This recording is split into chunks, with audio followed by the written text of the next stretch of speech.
What's up guys, and welcome back to another episode of the RTG Career Mode. It's episode number 26, returning today on the back of the season opener where we made 4 new signings for our Swansea team. Obviously firstly Sol coming in on a free transfer. Where are we here? There we are. Sol coming in on a free transfer. Charlie Creswell also arriving on a free towards the end of the last episode. Brandon Vasquez, the American international, coming in on an £8.75 million deal. And of course the big signing so far, and I think our club record signing now, Luis Sinisterra coming in for £21 million. As we take a look at the team right now, again, we're still a 4-star lineup, but there's no doubt about it. With only a little bit of money remaining, we need to sign, I'd say, at least 1 or 2 more players. If not for the first 11, then definitely for the bench. You go outside the first 11, and there's not a lot of quality here. So, yeah, we're not done for transfers just yet, despite the lack of funds. We are going to start off with this, a loan offer for Bangura. We promoted him and Yunuse from the academy in the last episode, and they're both going out on loan today. Boubacar first to Las Palmas, or maybe Union St. Gilloise. I keep calling these guys St. Gallen because of the Swiss team, but the Belgian side, USG, putting in a loan offer as well. We'll see if any bids come in for Traore in a second as well, and I think they will, as we're also going to loan Nathan Wood out as well. Now, for the 3rd year in 4, we're going to loan him out. He's 74 rated, but now that Charlie Creswell is going to come in, not going to get much game time now, so I said I want to loan him out, and I quite like that as well, going to Germany for a year, toughen him up there in the Bundesliga, and I like that a lot. Now, there's a bid for Yusuf, that's interesting. Bournemouth coming in, but definitely not. I don't know how much better he's going to get at 76 overall and 26 years old, but I really like this guy. And we had another loan offer. Oh, no, they've both come back. Okay, fair enough. And I'm just negotiating both splits now. So I think I mentioned this in the last season, but basically when you are struggling to get your loan players out, I always like this at first, but just a real quick tip, which was given to me by my fans as well, is that when the first bid comes in, you always want to delegate it every single time. Even if it is the bid that you're looking for, you still want to delegate it regardless, because otherwise it'll break down. It's like a bit of code. Like, you got to follow it right from the beginning, you know, in order for it to work out. You need to delegate, and then you can do a split. So another bid comes in here for Nathan Wood, this time from Girona, obviously shocking La Liga this season. And again, we're going to loan this one, delegate it, 1-year loan, and then it can be Nathan's choice. So we should have a little bit of money from the season ticket money. Yes, we do indeed. The season ticket money gives us, I think, an extra mil, maybe an extra 1.5 mil added to our budget. So it's just shy of 15 mil. With wage budget considerations, I'd say it's more likely to be 14.25. And again, I'd say looking at the team right now, we definitely want to get a little bit stronger in depth, but I would say a backup right back for Ethan Laird is still required. Obviously, Yusuf can play there if we want, but I would like a backup right back now that Brownhill is gone, and possibly a backup CDM as well. I'm still not sure about Kai Priano. I might end up selling him, and I might even sell Marchetti as well after 2 years here and now approaching 30. I guess we'll see. Hey, and there we go. Bid for Traore from St. Louis in America. Actually, I really like that because Leo's out there right now. Our Finnish forward is out there right now too. I've mentioned this before, but I really, really hope in future versions of FC, I get asked all the time, oh, Docs, what career mode feature would you want if you could have any?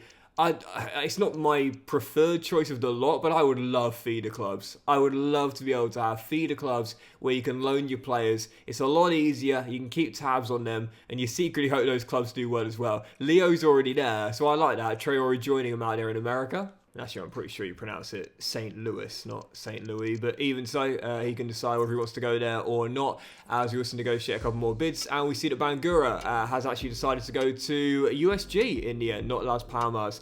He'll join the Belgian side for a couple of years. I like that move as well, because USG have been really gaining reputation in the past few years, doing well in the Pro League in Belgium, but also qualifying for European competitions and reaching latter rounds as well. I like that a lot. So, just real briefly before we dive into the first game of the season, by the way, you might be curious about what happened in the World Cup. Well, as you'll see in World Cup 2026, who qualified from what groups is there on the screen for you now. The last 16 saw England just about overcome Hungary and make the quarters.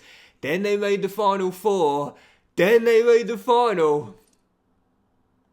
but they just can't win. They just cannot win. None since 1966, and the wait goes on. They did not get their revenge on Italy. Instead, Gigi Donnarumma helped them shut out the Three Lions and win the World Cup.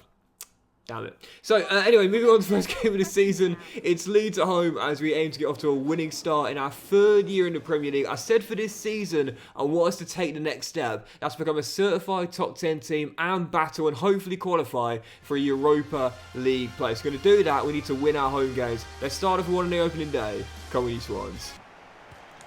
Also got Sinistera in the lineup for the open day against his former club, and Creswell's on the bench as well. But yeah, I think Louis is going to make a massive difference to our team this year.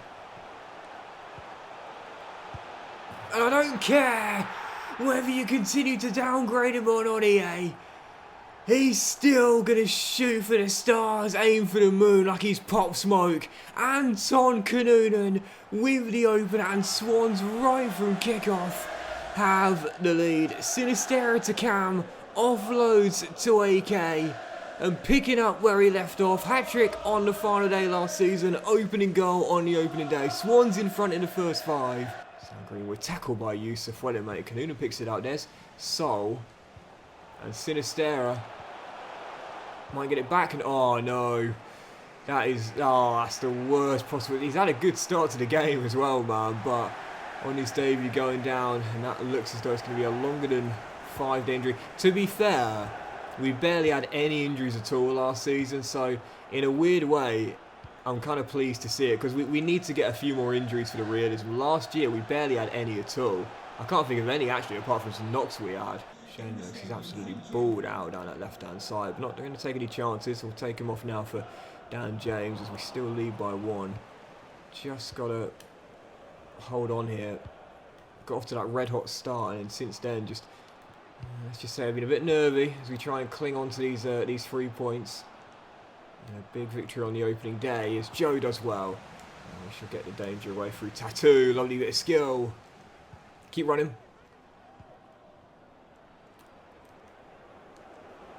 Cam. For the second. Game over. I said, Cam, I trust you this season. I'm not going to look to replace you. Even though he was 25th in all scorers last season, I still trust him to bang in the goals. Because don't forget, like I said last year, he was top 10 for assists. And I think he had 10 assists as well. He set up the first and he scored the second. He's not just a scorer, but a creator as well, and our main source of goals. Swans 2 up, and that is going to do it now. Win on the opening day. The board this season have asked us to finish in the Europa League spot. And in career mode, that only counts as 5th. That is a massive, massive ask, but if we are going to be in contention for that, we need to win our home games. Perfect start, 1 from 1. Let's have a look at how bad that injury is for Sinistera post-game as well. Fingers crossed it will just be a bruise, but I've got a feeling it'll be 3 months, man. That's a tough start on the opening day, isn't it? Oh, no, it is just a bruise. Thank goodness for that. And Sinistera is going to be all right in that case. Joe, come on, mate. You've got the captain's armband temporarily. I don't know if we're going to keep it for you for this season, but... like, seriously, mate, I've made 4 new signings. Sinistera had a good start on his debut despite the knock. Sol was alright at DM. And then we got Creswell and Vasquez on the bench as well. Calm it down, mate. But Nathan Wood's going to go out on loan, though. It's going to be his 3rd loan spell in 4 years. But I think the right decision, now that Creswell's come in, he's 4th choice. But really, he needs to play. He's still in his early to mid-20s. He's still getting better, but... his growth's going to be stunted unless he gets game time. So that's the right call there, as he's off to Wolfsburg on a 1-year loan. And he's not the only one going out on loan as well, as Traore does agree to join St. Louis and link up with Leo in Missouri. How about that? Swansea have got their own feeder club in America. Right, following game, as Jones make it 2 wins from 2. Same lineup, hopefully same performance, and hopefully same result. Off to West London for the following game. First away day, Fulham at Craven Cottage. Yeah, I think it'd be so cool if you could have feeder clubs, man. I mean, seriously, especially if they're local ones, like Swansea and Newport County do have a relationship as well. I know one of their youngsters, Cooper, went out on loan there. I only know that because I was using Newport County for a career mode a couple of years ago. But I just think it would be a good way for EA to, first of all, add some realism to the loan market, make it a little bit more interesting as well. And if you could keep detailed stats on your players out on loan there at a feeder club as well, it's just it doesn't even, this is the thing with EA, it doesn't even feel like that would take much effort, really. But even so, we're not even talking about implementing an online career mode here or building an entirely new database. It's just, I don't know. Anyway, Tattoo. Archer. And oh, smashes it in off the bar. From Madrid to Swansea. Welcome to South Wales with his first goal in London. Sol with the finish. Yeah, I feel like every team needs a vet. In fact, a good podcast episode with Anthony Simons on the Old Man and the Free recently with JJ Redick. For those who don't watch basketball, JJ Redick, former basketball player, hosts a really good podcast. One of my favourites. And they were talking about the importance of vets with Anthony Simons. And yes! Every team needs proper leaders. Every team needs good seniors. And Sol is one of the best we could have here. And on a free, what a bargain. 2-2 for the Rifle. Swans double up in London. Pereira, lovely ball through. Volpato. Oh, what a goal. Scores the first one against Swans this season. That's a great strike from Christian as well. No chance there for Carl between the sticks. And Fulham, half the deficit. They're back in this. And they've got some good attacking quality. Game not done yet. Just got to do it, ref, surely. Come on now, come on. Yes, there we go. All grinded out, lose the clean sheet, but keep the 3 points. 2-1, the final score, 4 goals in 2. Sinistera already with an assist as well for Kanunen there. He's got 2 in 2 as well. This is what we were looking for. More goal involvements from the flanks and back-to-back wins to start the season off. Tough arse trying to reach the top 5, but definitely doable in this sort of form. Just got a bid for Ethan Laird as well, 9.7 mil from PSV, but we're going to turn this one down. I don't know why he's not growing anymore, man. Like, 25 years old. Yes, he did have one bit of injury problem in season 2, but other than that, he's been totally fine, man.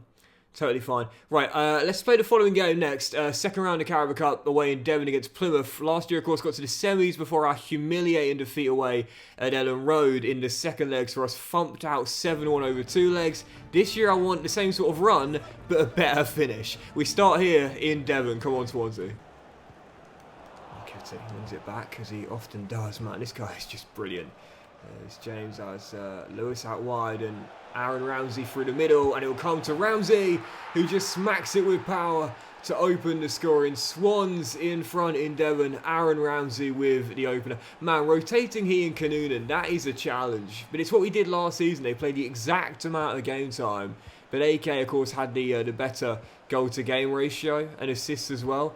But Ramsey is still a solid little pickup from the Clarets as well. Once again, not the most convincing of wins, but if you were to ask me, would you take 1-0 victories in every single game? The answer is yes. That would mean we win every single time we play. 1-0 puts us in the hat for the next round. And that's why right now the 15 mil stays in the budget. I don't need to make a new signing when the squad is gelling and performing. As a bid comes in for Jamal Lewis from Brentford from the Bees. Only been here a year though, so I'm totally fine keeping him right now as a backup for Jordan. I like him, to be fair. It was a good pickup, man. It was a comment suggestion from you guys. He's been a solid little pickup as a backup for Jordan Boz and rarely lets me down. So the draw for the third round should have been made by now, and we've got Cambridge United, the U's away, as we'll be welcomed by Chesnoy Gaming. Right, so for the third league game, first massive test this season, Chelsea in South Wales won the title a couple of years ago under Pochettino, and now we host them at the Swansea.com Stadium, aiming for our 4th win on the trot in all competitions. Let's stay 100% to start the season off. I think it was 7th where Chelsea finished last year, and when you look at their team there, it's a really cool team, by the way, just for the record. It's a really cool team with a vet in Thiago Silva in the back line. You've got Furlan Mendy at left back. Leslie, Sasha Boe, Armando Brojas up top, Nolly Maddy UK on the flankers as well. It's a really cool team, to be fair. But it's actually not that much better than ours. It is better, yes. I'm not saying ours is as good, but it's not that much better. We've made some good improvements, particularly for this season. And that's why with the board asking for us to finish in the Europa League spot, listen, I'm not saying I can get you 5th, but I don't see why we couldn't get 7th this year. If you're going a good run, stay injury-free, I don't see why that 7th and final European spot isn't doable for these young and up-and-coming Swans. Chelsea in this new era, it's been a bit of a weird start for them, if you will. But they've got some fabulous, absolutely fabulous young talent. And it's actually So my best mate's a Chelsea fan, you know, follows them regularly, home and away, and like he was saying as well, it's actually a really exciting time. Like even though it's very, very uncertain, it's still a really, really exciting time. And with the addition of Cole Palmer, who's been ice cold since coming in from Man City as well, it's actually quite a fun time to be a Chelsea fan. Definitely another goal in this game as the second half begins. Still, Chelsea have the lead by 1, but I haven't played badly. Just haven't had that final ball. Whereas Chelsea, looking for that second, they might get it here, and they will. Armando Broja, who's one of the top scorers in the league last year, puts it past Carl, and it's double up for the Blues. And this might well be our first loss of the season. Well, you know that saying, to be the best, you got to beat the best. To be a European team, you got to beat the European teams. Yep, down by 2, and well, let's just say a wake-up call for the Swans. 3 wins on the trot, but our first major test, and we've failed it badly. Cheers, Canunum. Well done, mate. We'll play advantage, please, ref. Sinistera has Jordan on the underlap. Can he hit him? Yes, he can. Canunum. Low. Finishes. Jamal off the bench, but there's not enough time. Listen, I always believe in Jamal Lowe, but I don't always believe in the 4th official. Chelsea are going to hold on. Kick off. Sees the full-time whistle blown directly afterwards. By the way, I forgot to show us in the season opener, but Jamal's not retiring yet. He still believes he can play top-level football, and he clearly can. He got 3-7 last season in the Premier League, and now he's got 1-1 here in South Wales. Sadly, the goal is nothing other than a consolation. And so, as deadline day is here, we're starting off straight away, to be fair, with a bit for Aaron Ramsey. Real Batiste coming in and saying, listen, you seem to prefer the rifle over this man, so why not let him go? But I'm going to say no. Ramsey is staying here. We still again have around 15 mil in the budget with wage budget considerations. It's again probably around 14.25 to 14.5. And I do have someone on the shortlist that I think should probably be perhaps the final sign in the window. I'm going to go for him, especially with his deal at coming the end of the year. And that is for a player who is quite versatile and has been in the comments section a lot since this save began. Yep, he's been balling out under Michael Carrick this year at the Riverside. Hayden Hackney, 24 years old, with the Borough still in the Championship, in the final year of his deal. He knows he needs to lead the Riverside if he's to make the next step up in his career, and I can't get him. Well, that was not planned. Oh,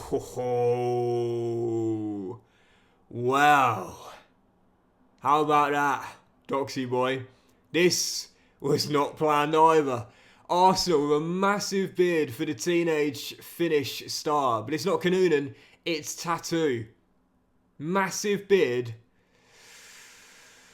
But I might say to our 19-year-old, give us one more year. I'm not sure about that, man. He's 83 overall already at 19. And whilst, admittedly, when he came back last season, he didn't get me that much in terms of goals and assists. He's still improving rapidly, still has that exciting prospect tag and a ton of cool play styles as well. I think what I'm going to say to Tattoo is, listen, I know you're not happy about the fact you're on a very low wage here. Would a pay rise tempt you to stay? 2 years left in your deal. If I give you a massive contract, would you decide to stay here instead of go? To be fair, I've always felt that's one thing that EA should look into as well. Youth players are more than happy staying on really low wages for a long time in their career, even when they are developing into wonderkids in world football, you know? So, and I mean, right now, you know, he's worth like 10.5 grand a week. Are you serious? For an 83 rated teenager? That makes him one of the very best teenage wonderkids in the world. 10.5 grand a week is ridiculously low. So I'm going to say I'm going to match you on the highest earner, which is on Dan James. He is on 50 grand a week. I'm going to give you the exact same contract. Tattoo Oliver says no to the Gunners. He wants to stay in South Wales to continue his development, but he wanted a big pay packet increase. He's got it. Tattoo Oliver, new 4-year deal on £50,000 a week, and definitely deserved as well. And so with 1 hour remaining on deadline day and Hackney still not available, I'm going to go after my second choice for this transfer deadline day, but I'm not sure if we'd have enough money to bring him in. I said I want a new backup right back for Ethan Laird. Well, possibly a new starter. Ben Johnson, moving on from West Ham to Fulham, who we finished above last season. Never used him before. He might be slightly too much for us in this summer. Let's find out together if that's the case. I think we could get him for market valuation, but even that is more than what we've currently got available. So we'll need Fulham to accept a lower than valuation offer. Even that probably would be too much for us. So I think we're going to fall a little short of having enough for the West Ham Academy graduate. This deadline there has not gone according to plan. Alright, go to plan C. And that was originally going to be Timothy Fosu-Mensah on a free transfer, but to be fair, I've used this guy several times before in several different career modes, and as I said before, in this year's FC24, I'm trying to make a conscious effort to use players that I haven't used before or have only barely used. And one player that I know I've never used before is this guy, Michael Murillo, available on a free transfer. Gotta be honest, know nothing about him, but a Panama international, 30 years old, 72 rated, with high work rates. On a 1-year deal, he'll do me fine. And unfortunately, in the end, it had to be a 2-year deal, but that's totally fine, because the wages are quite cheap, and for a player with a lot of experience now in his early 30s, and just as a backup for Ethan Laird, I'm sure he'll do a decent enough job. Welcome to Swansea.com Stadium, Michael Murillo. And again, to be fair, we've had some success with our freebies in this save. I mean, Flamingo's been amazing, Yusuf's been ever present, and then the likes of Marchetti and Brown, who have been pretty solid squad players as well. I don't mind this at all. I do not mind this at all. The defensive awareness scares me, if I'm being honest. I'm very aware of that low defensive awareness, but other than that, he looks pretty solid. But again, player profile, anyone who's seen him play, do let me know what he's like in the comments. I'm not too sure myself, but he had some squad depth, and that'll do it. So deadline day comes to its end, so he didn't go the way we planned it, but I'm going to save the money around. There's no point in just buying someone for the sake of it. I'm going to save the money on the back of that there and see if any of them becomes available in January. So the top deals in the end were Bastoni, blockbuster deal. Bastoni, who I've said before, in my opinion, is the best reader of the game in FC as a centre-half, and Real Madrid seem to agree. He's off to play under Ancelotti for 114.4 mil. Dybala has left Roma after all the years and gone to Monaco for 56.6 mil. And PSG have signed an underrated player in my Luton Town career mode, the Ecuadorian Piero Hincapié from Union Berlin. There we go, deadline day comes to its end, and we finish on the signing of Murillo. So, for the new month, we've now got 3 more scouting updates. Let's see what we got. Where from Ireland, we'll continue scouting on these 3 here. And from Argentina, we'll continue scouting on these 4 teenagers. And oh my goodness, from Japan, unfortunately, Kimura's had a potential downgrade, so I'm not sure he'll make it, but this is the highest market valuation teenager I've found through youth scouting in this year's FC. Kagetoki Ogawa, 6'2" goalkeeper. 3.2 mil market valuation. I've never seen one as high as that in this year's FC. So he'll be the first man to make the academy for in this batch of scouting, and I can't help but look at him straight away in the academy and see what he's like. There he is, 67 overall to begin with. Super high with 73 reflexes already. And the positioning's not that bad either. That's normally the stat I find very low on youth goalkeepers. He looks very talented indeed. So yeah, you've squad looking really solid here. There's a couple that are probably going to get rejected as the season goes on, if I'm being honest. I'm not too sure that Lawrence is going to make it now. Same with this Dutch CAM in Sanders too. But there's still some real talents here, even without the Ivories we promoted and loaned out. This Greek centre-half, though, to me... Oh, how have I missed him? How have I missed him? I've got 2 brilliant Greek centre-halves here, but this guy's even better. Athanasios Papa, 91 to 94. He's only 15 as well. Right, still a couple more games today as we enter September and aim to bounce back here in the first of our final 2. Following match, Newcastle away at St James. It's tough clash here. Sanchez skips away from his man and pokes it through to Murphy. Yusuf is there to win it back. Oh my goodness, you know when that comment came in at the start of last season, Yusuf, I was about to call him Yusuf Odja. That's what he should be known as. Al Hassan Yusuf Odja.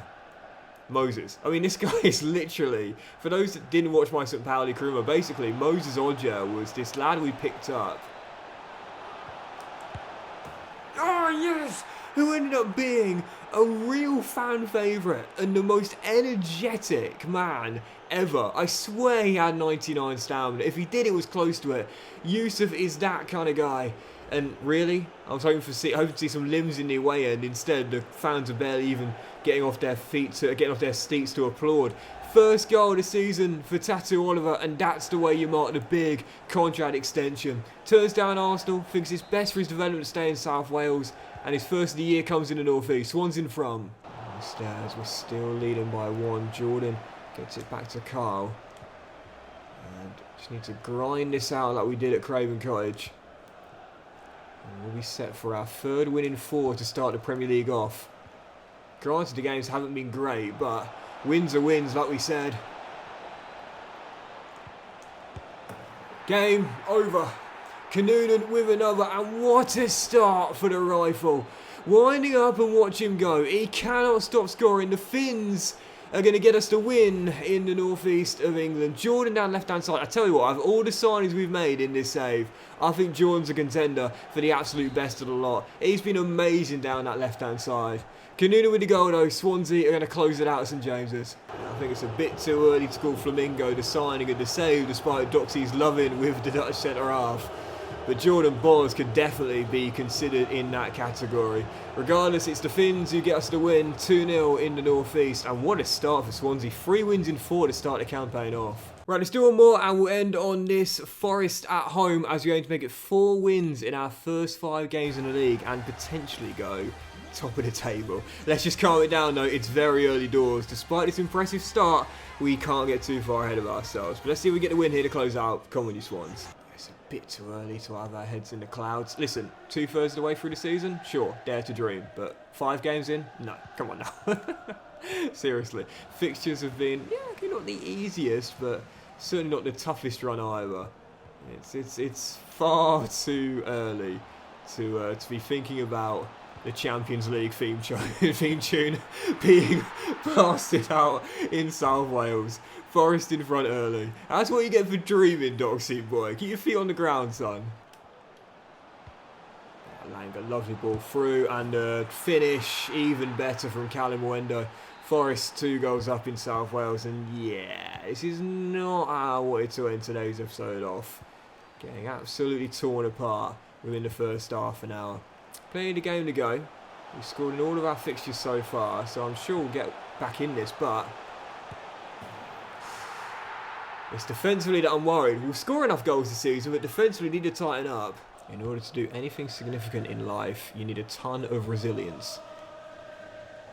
And if you want to qualify for a European place, resilience is not a bad attribute to have. Kanuna's done brilliantly there. Sinistera. Oh, brilliant. What a turnaround. 34 minutes and 4 goals have been scored. Count the double. Swans back on level terms. Malanga. Tackled by Jordan. Gets it away. This will be an incredible end to the first half if we can go from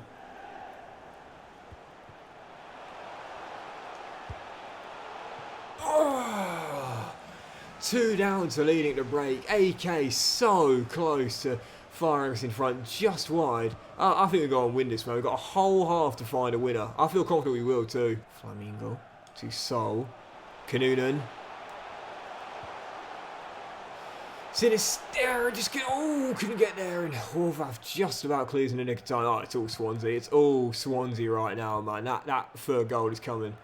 Just got to play the right final ball, get the right finish, and we will win this game. No doubt about it. Forest are absolutely penned right now. They're going to treble change the final 5. Sinistera, Sol, and Led off as Yusuf gets pushed to right back. James, Levitt, and Ramsey come on as well. As Aaron will sit in that CM slot as a DLP alongside Dylan as well. Don't need an anchor man now. We need players that can play some creative balls forward. Here we go.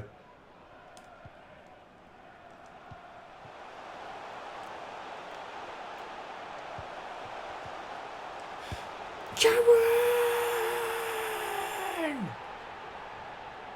What a way to get your first Swansea hat-trick. Game winner from Cam. Swans winner to death in South Wales. Lives at the Swansea.com stadium. What did I say? I trust this guy to be my starting striker long term, and he's just proved why. 3 shots, 3 goals, and Swansea come from 2-0 down to win a 5-goal thriller in South Wales. 4 wins from 5 to start the season off. 2nd place to begin the campaign. I don't want to get too far ahead of myself, but I do hear the Champions League theme song in the distance. But I'll do it for today's episode, guys. So big thank you for watching today's episode of the RTG Career Mode. If you enjoyed it, then please do drop a like. Much love to you all. Have a fantastic day, and I'll see you for the next episode as we aim to keep this impressive start to the season going very soon.